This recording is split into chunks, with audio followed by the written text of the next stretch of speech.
Alléluia. Que c'est le souci de la prêtrise maintenant. Que quand la prêtrise tombe, ça fait que quand le Seigneur suscite une prêtrise qui vient avec le message de la repentance, le message de la Bible, on ne reconnaît plus. On ne reconnaît plus, on dit que non, non, ça ne peut pas être Dieu. Dieu ne parle pas comme ça. Les cœurs sont déjà fermés. Parce que quand le Seigneur a suscité Samuel, Samuel est venu avec un message. Il est venu annoncer le jugement de Dieu. Ça veut dire appeler à la repentance. Alléluia. Mais même comme ça, vous voyez Élie dire que l'Éternel fasse comme il veut. C'est ça qui est arrivé à l'église maintenant. Nos cœurs, le Seigneur disait à l'église de Laodicée que parce que tu es maintenant tiède, tu n'es ni froid ni bouillant, je vais te vomir. Alléluia. L'église est devenue insensible à la parole de Dieu. Parce que sinon, comment on explique qu'on voit le jugement de Dieu à cause du péché, à cause de l'immoralité, à cause de la corruption, et on continue à vivre dans la corruption? Comment vous expliquez ça? Si ce n'est pas que nos cœurs sont devenus insensibles. Comment vous expliquez ça? Et on ne court pas se repentir, alors qu'on voit le jugement de Dieu. Élie, il a demandé à Samuel qu'est-ce que l'Éternel a dit. Et quand Samuel lui a dit, il a dit, ah ok, bon, c'est l'Éternel qui fasse comme il veut. Alléluia. Oh oui. Est-ce qu'il se pourrait que c'est parce que nous aussi nous avons dit, c'est l'Éternel qui fasse comme il veut? C'est pour ça que jusqu'aujourd'hui on n'a pas encore fait la repentance de ce monde. Parce qu'on a dit non, c'est l'Éternel qui fait comme il veut. Laissons ça comme ça. Parce que regardez la gravité. C'est que quand ils ont continué à servir comme ça, c'est là-bas que l'église tombe. Maintenant, ils vont à la guerre. Les Philistins les deviennent. Quand l'église, on sait comme ça, c'est dans l'église. Quand on sort là dehors, le monde nous attend. On ne peut plus résister au monde. On ne peut plus résister à rien. Vous voyez, le monde maintenant peut s'installer dans l'église. La Bible vous dit que ça arrive même jusqu'au niveau où ils vont avec l'arche de l'Éternel. Alléluia. Et quand ils arrivent, ils célèbrent tellement que la terre tremble. Alléluia. Les Philistins ont peur. Qu'est-ce qui se passe? On dit non, ils sont venus avec l'arche de leur Dieu. C'est le Dieu là qui a détruit l'Égypte. Alléluia. Mais finalement, les Philistins les tabassent jusqu'à prendre même l'arche de l'Éternel. Et c'est dans cet état que l'Église s'est retrouvée. Le monde a tellement dominé sur nous, au point où il n'y a plus aucune considération pour l'Église. Parce qu'ils savent qu'ils n'ont plus de puissance. Le témoignage du Seigneur, c'était l'âge du témoignage. Le témoignage du Seigneur n'est plus au milieu d'eux. Où est encore la justice? Où est encore la droiture? Où est encore la crainte de Dieu? Que c'était ça le témoignage du Seigneur. Ils disent, mais il n'y a plus ça dans l'église. Les pasteurs, là, pourquoi vous voulez qu'on les respecte? Pourquoi vous voulez que la nation les écoute? Alors qu'ils sont très au courant que quand nous on vient vers eux, ils sont toujours là pour demander les miettes. Et après, ils nous disent les fausses prophéties qui ne s'accomplissent même pas. Ils savent pourquoi vous voulez qu'ils aient besoin de l'église. Alléluia. Il n'y a pas de raison. C'est pourquoi le Seigneur dit qu'à ce moment, lui, il était en train de bâtir un nouveau leadership. Un leadership qui va se tenir devant Dieu. Le Seigneur est en train de dire que maintenant, il a besoin d'un nouveau sacerdoce. Alléluia. Un sacerdoce qui aura dont il va à nouveau témoigner. Parce que je dois vous dire, le souci que nous avons dans l'église, même la grande division, c'est qu'il n'y a pas un sacerdoce dont Dieu témoigne. Oh oui, il n'y a pas. Quelqu'un dont on sait que ce qu'il dit ne manque pas d'arriver. Parce que c'est que dans tous nos prophètes là, tout le monde sait que ce sont des prédicateurs. Ils parlent souvent comme ça. Il n'y a pas de gravité, il n'y a pas d'impact. Alléluia. Oh oui, parce que quand il y a un impact, que vous le voulez ou non, vous allez chercher à faire le il va secouer le pays. Regardez Jérémie. Jérémie a troublé tout Jérusalem. Regardez Élie, une prophétie, Akab lui a dit, mais c'est toi qui troubles tout Israël. Une seule prophétie. Alléluia. Et nous, l'Église n'a pas d'impact. Parce qu'il dit, ayant l'apparence de la piété, les fils d'Élie avaient le vêtement sacerdotal. Mais ils reniaient ce qui faisait la force. Ils reniaient la sainteté. Ils reniaient la justice. Ils oubliaient que l'Éternel dit que c'est moi qui sera la force de mon peuple. C'est pourquoi tout ce que je demande, c'est obéissez simplement à ma parole. Alléluia. C'est pourquoi maintenant, le Seigneur dit qu'il y a besoin d'une restauration au pupitre. Il y a besoin d'un nouveau sacerdoce. Le Seigneur veut maintenant un sacerdoce qui va quitter du lieu habituel. Si vous lisez tout ça, je saute beaucoup à cause du temps. La Bible dit que Élie était assis sur son lieu habituel. Regardez où Élie était pendant que Samuel était devant l'arche de l'Éternel. Regardez ce que la Bible dit. Pour élever la crainte de Dieu de Samuel, il dormait là où il y avait l'arche de l'Éternel. Laissez-moi vous raconter un peu l'histoire de l'arche. Quand c'est arrivé chez les Philistins, ils ont commencé à avoir les tumeurs. Ça a terrorisé tout le pays. Ils étaient obligés de renvoyer ça en Israël. Quand ils ont renvoyé ça en Israël, les gens ont seulement vu ça, ils sont morts. C'est dans la Bible, non? C'est arrivé dans une ville d'Israël, ils ont vu l'arche de l'Éternel, ils sont morts. Quand ils ont décidé de transporter l'arche, Usa est parti toucher ça pour que ça ne tombe pas. Alléluia. Ce que Usa a fait, n'importe qui parmi nous devait faire ça. L'arche sur la voiture, ça peut tomber, il part toucher. Et l'Éternel a frappé sur le champ devant tout le monde. Oh oui. Parce que le Seigneur est en train de dire que quand Dieu est présent au milieu de son peuple, une bonne intention ne sanctifie pas un mauvais acte. Le péché, c'est le péché. Ce n'est pas que non, j'avais une bonne intention, c'est pour ça que j'ai menti. Non. J'avais une bonne intention, c'est pour ça que je suis allé corrompre. Non. Nous, l'Église, nous avons quelque chose qui est au-dessus de ces choses. Ça s'appelle la faveur de Dieu. Je dis toujours à l'Église qu'il n'y avait pas une quantité d'argent suffisante que Daniel pouvait donner pour sortir de la fosse au lion. Celui qui l'a mis là-bas, il était déjà le roi des rois. Il y a quoi que tu vas donner dans le corps. Il n'y avait rien que Shadrach, Meshach, Abednego pouvaient donner à Nebuchadnezzar pour sortir des flammes là. Il n'y avait rien, il y avait quoi? Nebuchadnezzar était déjà le roi du monde. Dieu lui a donné même les bêtes. Il y a quoi que tu vas lui donner qui va les récupérer? La faveur de Dieu, ce que nous l'Église on a perdu, ça avait la capacité d'ouvrir les portes. Oh oui. Parce que si on a le temps, on va voir comment Dieu a designé ça. On va me dire à Cyrus que Cyrus c'est mon noix que je tiens par la main pour ouvrir toutes les portes fermées devant lui. Pas besoin de la corruption, pas besoin de ceci. Alléluia. Non, il faut que tu sois en train de marcher avec le Seigneur. C'est ça qui compte. Il va ouvrir la porte. Il dit que quand toutes ces choses se sont passées, quand il y a eu ce souci, Élie était assis à sa place habituelle. Usa a été frappé dans l'arche à cause de l'arche. Au point où, regardez, si vous lisez ça dans la Bible, c'est très choquant. Quand David a vu ça, la Bible dit que David a eu tellement peur, il a dit que n'amenez pas l'arche là chez moi. Non. Je veux que vous imaginez un peu l'image. L'arche de Dieu est là, quelqu'un vient de mourir à côté de ça. Et on dit, ok, papa Jean, tu prends. Et quand on dit ça, on regarde à la salle, on dit, ok, pasteur la gloire, toi on te donne ça, on te donne ça. La Bible dit qu'on a dit que l'Obed est d'homme, donnez-lui ça. Alléluia. Mais maintenant, quand on lui a donné, et que lui savait interagir avec l'âge, la bénédiction est venue là, l'adoration de l'église, c'est là-bas le problème. Comment ils ont adoré? Comment ils ont adoré? Daniel, regardez comment l'arche de l'Éternel était effroyable. La puissance du témoignage de l'Éternel. Quand ils ont pris ça, les Philistins ont pris l'arche et ils se sont dit non. Vous savez, ça aussi c'est un Dieu. Alléluia. On va aller mettre ça à côté de notre Dieu.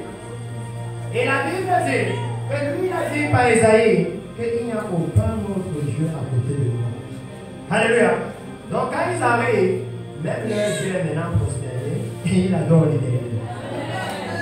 Et ils se disent non, c'est une erreur, c'est une erreur. Mettons-le encore debout. Regardez, non, mettons notre Dieu debout.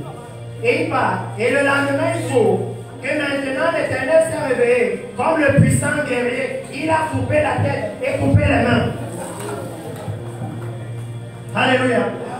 C'est pour ça qu'il dit que quand il amène son témoignage dans l'église, vous prenez ça et vous amenez à village et il va couper les autres dieux. Il va plus de discussion à ce moment-là. Il va couper les autres dieux. Alléluia. C'est pour ça que les Philistins avaient peur que l'arche de l'Éternel est venu, on va faire comment? Parce que le Dieu là, lui, est redoutable. Les dieux de l'Égypte qui étaient puissants, il les a mis par terre. Nous, on va s'en sortir comment? Et le peuple n'avait pas compris qu'en réalité, le témoignage du Seigneur n'était pas sur l'âge, c'était sur Dieu. Le témoignage du Seigneur, c'était leur façon de vivre. Et ils regardaient à l'âge. C'est pourquoi l'âge n'avait aucune puissance quand ils étaient avec. Parce qu'eux, ils étaient dans le péché. L'âge venait normalement pour détruire le péché. Donc si l'Éternel devait commencer à combattre les Philistins, il devait aussi combattre Israël. C'est pour ça que quand Josué est sur le point d'entrer avec le peuple en terre promise, et que la Bible dit qu'il a vu, celui qui commande l'armée de l'Éternel, c'est l'Éternel lui-même. Et qui lui demande que, ok, tu es venu, est-ce que tu es avec nous ou est-ce que tu es avec les autres? Il lui dit non, je n'ai pas ça. Il faut seulement te suivre, ça c'est intéressant. Donc vous sanctifiez-vous seulement. Il n'y a pas question de je suis avec l'autre, je suis venu pour gérer le péché. Donc ceux qui sont saints, ils vont échapper. Ceux qui sont dans le péché, je vais les gérer. Alléluia. Il leur fait savoir ça. Et il dit que c'est la même chose pour l'église maintenant. Il dit que pendant un moment, à cause de la chute du leadership, il y a eu un problème au niveau du sacerdoce. Et que l'église a perdu le témoignage. Alléluia. Mais maintenant, le Seigneur veut restaurer le témoignage. Il dit que si l'église restaure la sainteté, restaure le message de la repentance, le message dont il a témoigné au temps de Jésus, le message dont il a témoigné au temps des apôtres, le message dont il témoigne en visitant par la nuit, que si l'église restaure ça, il va témoigner de ça comme au temps des apôtres. Alléluia.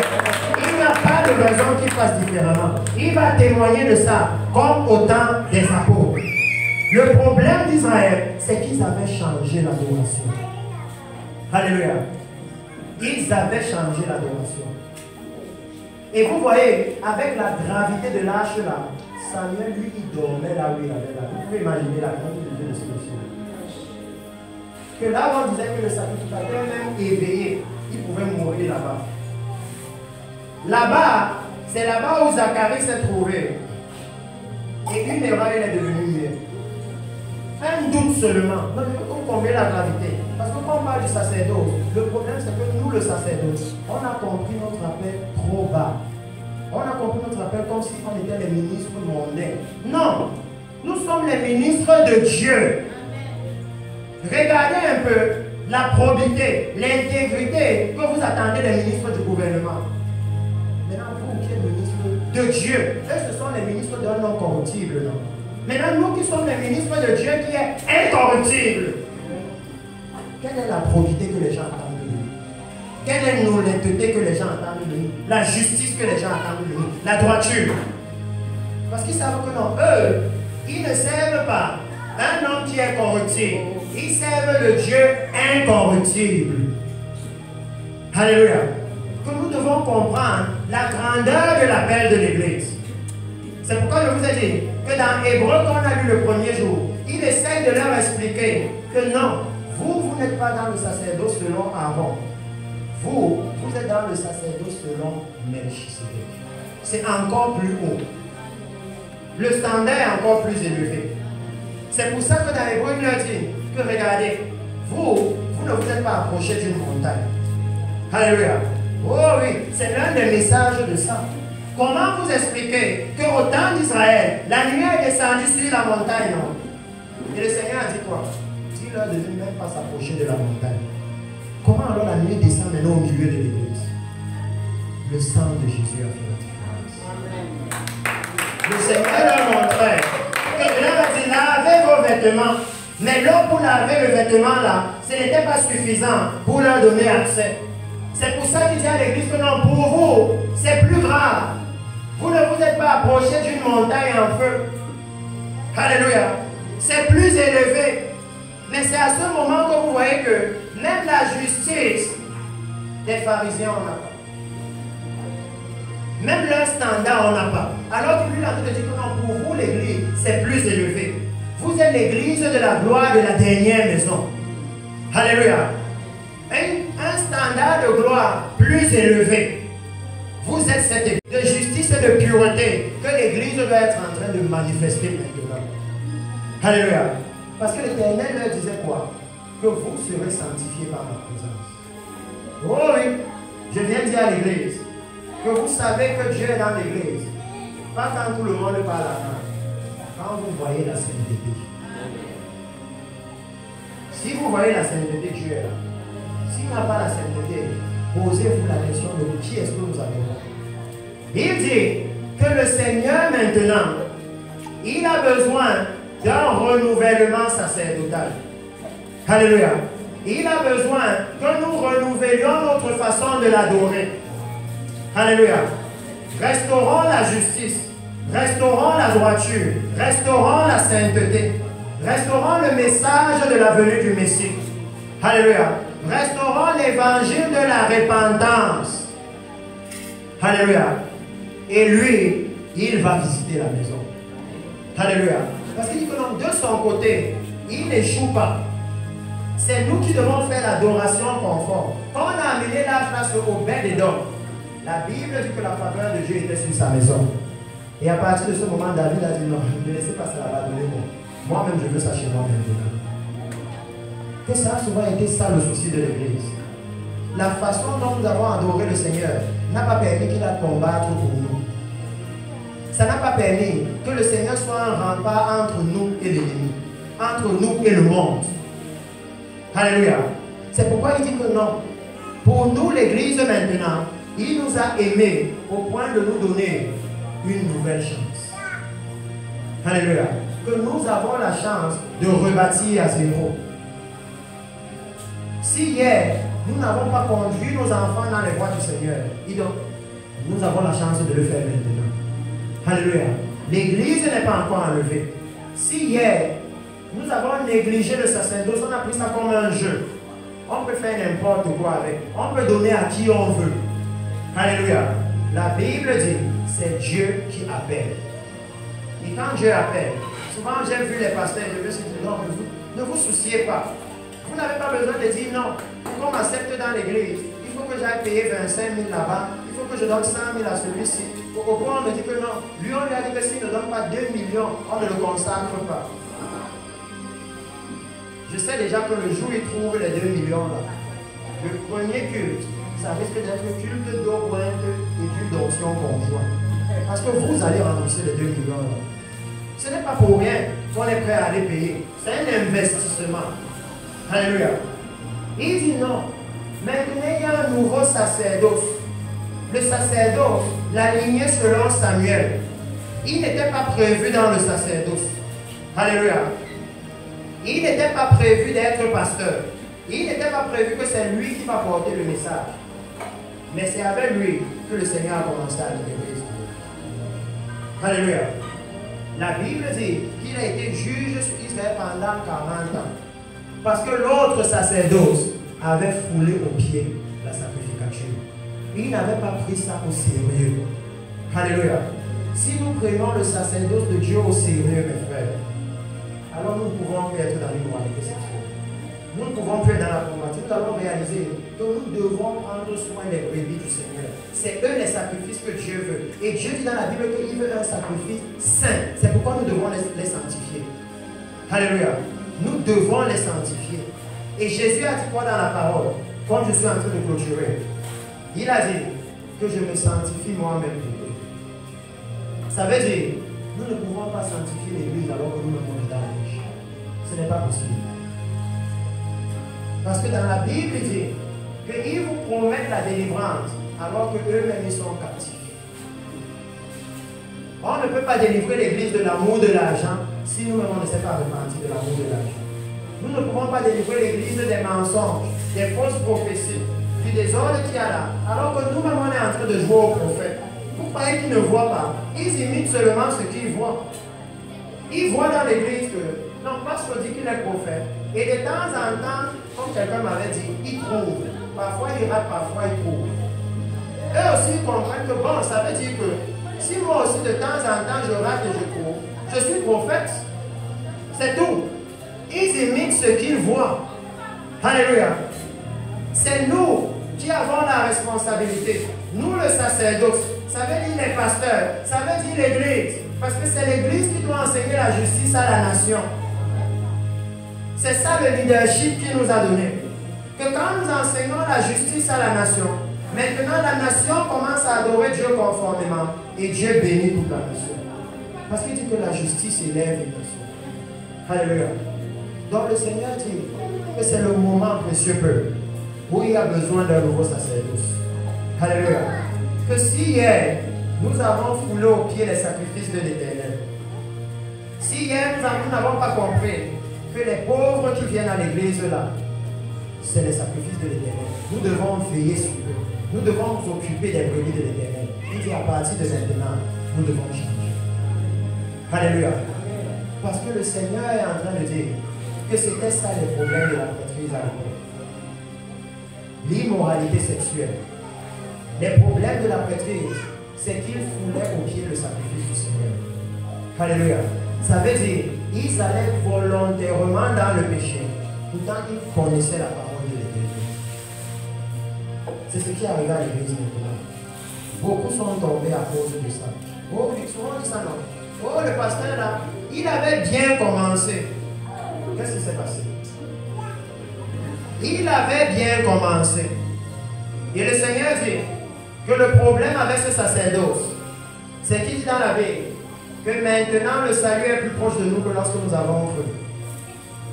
Oh oui, je ne peux pas finir sans vous dire ça. Ça veut dire qu'à l'heure-ci dans l'église, nous devons réaliser qu'il y a de fortes chances que si tu tombes, tu n'entres pas dans la gloire. Parce que le Messie peut venir à tout moment. Si le pasteur se disait que si quand j'entre dans la maison de la fille là pour le péché sexuel, le Messie vient, ça se passe comment? Le péché devait disparaître des choses. Oh oui! Si la sœur se disait que si c'est le jour où je mets ma jupe bien serrée là, pour que parce qu'on me convoite, que le Messie vient, ce qu'elle devait faire, c'est que dès qu'elle rentre, elle localise la jupe là, elle déchire serrée là. On ne peut même pas offrir ça à quelqu'un. Si c'est le péché pour nous, on ne peut pas mettre l'autre dans le péché. Non. Alléluia. Que c'est le moment où nous devons restaurer le message de la venue du Messie. C'est seulement ce message-là qui peut amener une sainteté soutenue dans l'Église. Alléluia. C'est seulement ce message.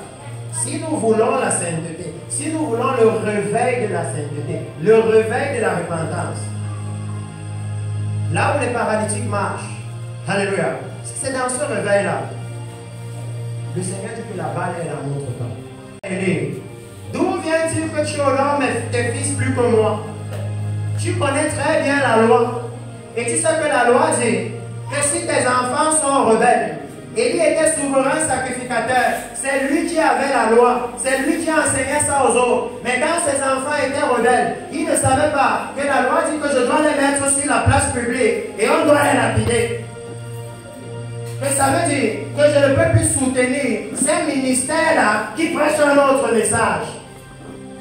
Je ne peux plus soutenir ces églises-là qui sont en train d'amener la confusion et ne permettent pas au peuple de retourner au Seigneur. Élie a continué. Élie faisait la complaisance. Vraiment, ce que vous faites n'est pas bien. Mais quand il vient avec l'offrande, vraiment, ce que vous faites là, ça n'est pas bien. Mais va continuer à faire ce que tu fais. Oh oui. Il dit que maintenant dans l'église, le Seigneur demande un sacerdoce qui se sépare du péché. Que si ici c'est le péché, je quitte dedans clair. Pendant qu'eux, ils étaient là-bas, Samuel était dans la présence du Seigneur. Alléluia. Le sacerdoce que Dieu voulait, lui, il était dans le lieu très saint. Et c'est pourquoi je veux encourager la jeunesse ici.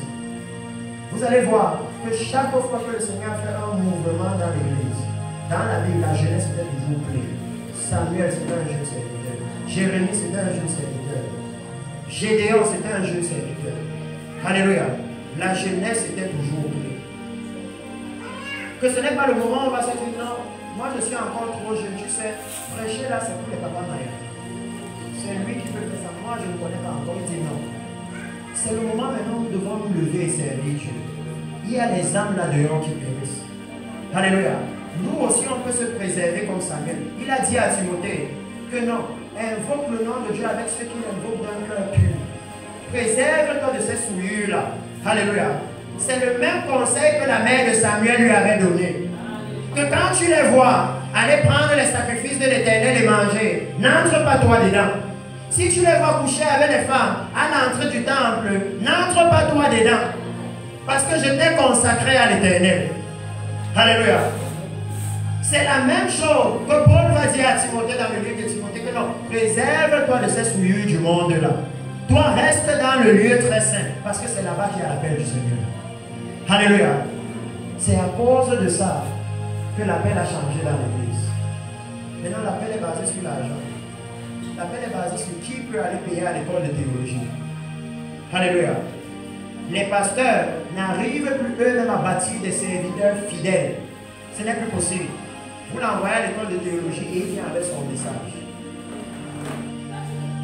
Et quand tu essaies d'expliquer au pasteur, est-ce que vous ne voyez pas la division qui sort de là? Ils vous disent non, non, c'est normal. Chacun a son message. Et moi, je dis voici la Bible. La Bible nous dit, et j'espère que nous allons arriver là en finissant. Vous parlez de la restauration du message. Qu'il y a un évangile éternel. Ça veut dire que chacun n'a pas son message. Nous devons prêcher le message de Dieu. Alléluia. Chacun n'a pas son message. Donc, monsieur Peu, aujourd'hui, c'est cette déposition que je voulais faire devant vous. Que le Seigneur est en train de dire qu'il veut un nouveau sacerdoce. Hier, nous avons vu qu'il est en train d'appeler l'église. Et aujourd'hui, il nous a littéralement dit, là où cet appel se trouve, cet appel se trouve pour ceux qui sont devant le Seigneur. Cet appel se trouve pour ceux qui sont dans la sainteté. Alléluia. C'est eux qui l'appellent maintenant pour pouvoir conduire son peuple. Parce que quand le sacerdoce est tombé, regardez Élie, il ne pouvait plus donner une direction claire à son peuple. Il ne pouvait plus. Quand vous voyez même l'histoire de Saül, regardez David. La Bible va vous dire que quand David voulait aller à la guerre, n'est-ce pas, il consultait l'Éternel. La Bible va vous dire qu'il avait un sacrificateur avec lui qui avait les fautes. Comment alors ils sont partis alors que le sacrificateur était derrière les actes? Dieu ne parlait plus de ça. Parce que quand David voulait aller, il demandait Éternel, est-ce que je dois aller? Et le Seigneur répondait. Mais comment ils ont fait pour aller? On les tue. Ils reviennent, ils prennent même l'arche de l'alliance. On les gagne toujours. Comment? Parce que quand Saül est mort à la guerre, l'Éternel ne parlait plus, n'est-ce pas? Au point où il devait même aller maintenant chez les marabouts, comme les pasteurs font maintenant, pour avoir un peu de puissance. Alléluia. C'est pour ça que Dieu doit nettoyer tout maintenant. Il doit faire ça de façon à ce que, à un décret ailleurs, celui qui a la tremblée, c'est fini. Pour montrer la différence, que non, quand le Seigneur fait, il n'y a pas de gré-gré, il n'y a pas de chabalabalaba autour. Non. Alléluia. Et ça maintenant, c'est disponible pour nous. Nous pouvons être ce sacerdoce-là qui va prendre l'arche de l'alliance, l'arche du témoignage de l'Éternel, et aller maintenant gagner le village. Alléluia. Aller gagner la ville de Douala, aller gagner la nation du Cameroun. Parce que le Seigneur a besoin de serviteurs maintenant. La seule raison pour que le Seigneur appelle Samuel, c'est parce qu'il voyait que mon sacerdoce est inutilisable. Alléluia.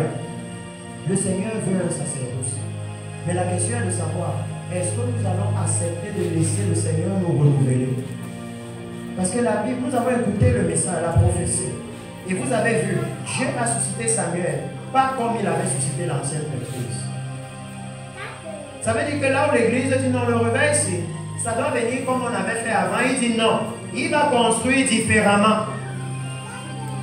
Différemment là, ça peut être qu'il vous envoie des enfants. Et c'est eux qui portent le message de la repentance. Et qui veut voir que est-ce que vous aurez l'humilité de vous repentir?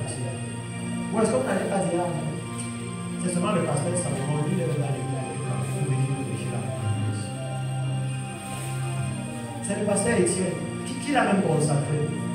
Lui-même, il peut jouer dans quelle église? Là-bas, la grâce de Dieu, il est même 5e pasteur. Et il vient ici, il dit que l'église doit se repentir. Non. Oh oui.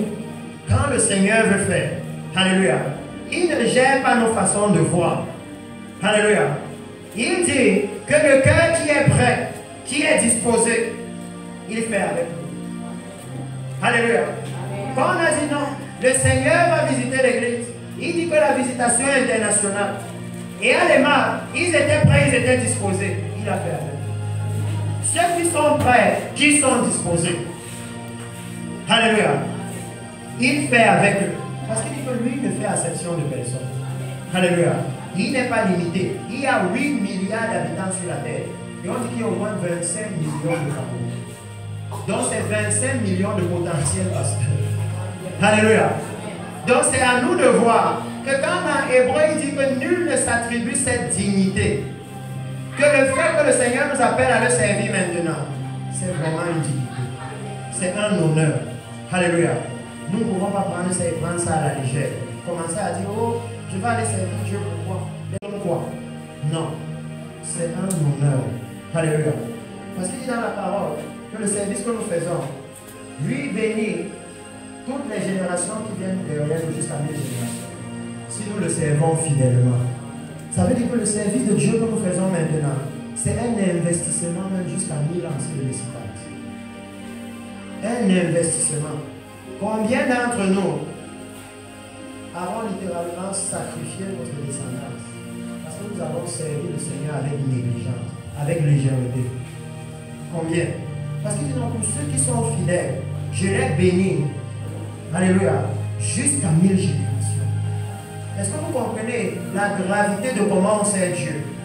Qu'il y a même un impact sur notre progéniture. C'est pour ça qu'il dit que la repentance doit être profonde. Pour le peuple d'Israël, pour qu'il se répande, souvent il devait faire tomber la pluie, envoyer les éclairs par Samuel, pour qu'ils comprennent que non, nous avons mal agi devant l'Éternel. Vous voyez, même au temps de Samuel, il a envoyé le message de la repentance avec le signe des prodiges de la puissance. C'est le message de la puissance. Alléluia. Donc si nous voulons restaurer la puissance dans l'Église, restaurons la repentance. Alléluia. Et le Seigneur va reprendre sa place dans l'Église. Donc, précieux peuple, ce soir, je vais simplement prier pour ceux qui sont là comme je clôture. Et je ne sais pas si ça a été annoncé. Mais demain, nous aurons éventuellement, demain c'est samedi, nous aurons éventuellement une réunion après le message avec les pasteurs. Demain, si le Seigneur le permet, nous allons parler effectivement du réveil. Nous allons parler un peu de la restauration du message. Alléluia. Et commencer à parler de comment Dieu a designé le réveil. Parce que si le Seigneur nous dit qu'il va venir bâtir la maison, alléluia, chaque fois que Dieu a bâti une maison dans la vie, il avait un plan. Il a toujours révélé le plan à quelqu'un. Le problème que nous avons, pourquoi nous n'arrivons pas à avoir le réveil, c'est que personne n'a le plan. Personne ne peut construire une maison s'il n'a pas le plan. Personne n'a le plan. Alléluia. Et nous allons, si le Seigneur le permet, voir ces choses dans les jours à venir. Voir la fondation de la maison et tout ce qui y a à voir comme le Seigneur va le permettre. Donc si nous pouvons nous lever, nous allons prier. Mais avant de le faire, vous savez, je veux simplement que ceux qui réalisent, qui n'ont pas marché comme il faut, que eux-mêmes se lèvent et qu'ils parlent au Seigneur. Et après, je vais simplement prier pour l'Église. Ils ont 2 minutes. Ça n'importe pas. Même si on est jeune, ce n'est pas une raison pour qu'on vive dans le péché. Samuel était jeune, mais il était dans le lieu très saint. Le Seigneur ne va prendre aucune justification. Regardez, il dit qu'il ne tient pas compte des temps d'ignorance. Alléluia. Mais maintenant, il demande la repentance. Il dit même si ce n'est pas ignorance qu'on a agi, peu importe, lorsque le péché est maintenant connu, il faut se repentir. C'est dans le livre de Lévitique que lorsque le peuple aura commis un péché et que s'il se rende compte, la repentance. Alléluia. Si tu te rends compte de ton péché, mais que tu dis, oh non, ce n'est pas grave, j'avais fait ça depuis. Dieu dit non, ça compte. Parce que maintenant tu es conscient. Alléluia. Je ne tenais pas ça en compte à cause de ton ignorance. Mais maintenant tu sais que c'est le péché. Tu sais que la mondanité c'est le péché. Tu sais que la fausseté c'est le péché. Les semblances c'est le péché. Tu sais que les femmes à l'église qui veulent toujours ressembler à d'autres personnes, c'est le péché. Il dit qu'il vous a magnifiquement créé. Alléluia. Vous n'avez pas besoin de cette tromperie du monde-là. Non. Il vous a déjà magnifiquement créé. Que quoi que ce soit que nous ayons fait, parlons seulement au Seigneur. Parce que s'il y a une chose qui est certaine, c'est que lorsque le Seigneur commence à faire le mouvement qu'il a commencé à faire ici à Village, ça veut dire qu'il veut utiliser l'église à Village. Alléluia. Il veut utiliser l'église à Village. Donc je vais prier pour l'église. Puissant Père, éternel mon Dieu, Seigneur, en vérité, tu es le Dieu d'Abraham, d'Isaac et de Jacob. Le Dieu d'Élie et de Moïse. Celui qui siège au milieu de sa nuée épaisse. Seigneur, maintenant, tu as parlé à ton peuple ici du besoin qu'il y a d'une nouvelle prêtrise, d'un sacerdoce de l'ordre de Samuel, d'un sacerdoce de l'ordre de Melchisédek, un sacerdoce qui va servir devant ta face. Ça veut dire un sacerdoce qui sera conscient que Dieu a les yeux sur moi. Dieu voit mes actes. Il voit les intentions de mon cœur. Ça veut dire un sacerdoce qui craint ton nom. Éternel mon Dieu, voici ton peuple ici. Aujourd'hui, ils ont entendu tes exigences. Et ils ont vu la détresse, le chaos que tu as amené dans tes maisons précédentes. Père, je te remercie parce que pour nous, tu nous as fait la promesse de bâtir une nouvelle avec nous. Seigneur, je te demande ce soir de recevoir favorablement les paroles conformes de ton peuple ici. Seigneur, nous voulons voir ta maison restaurée.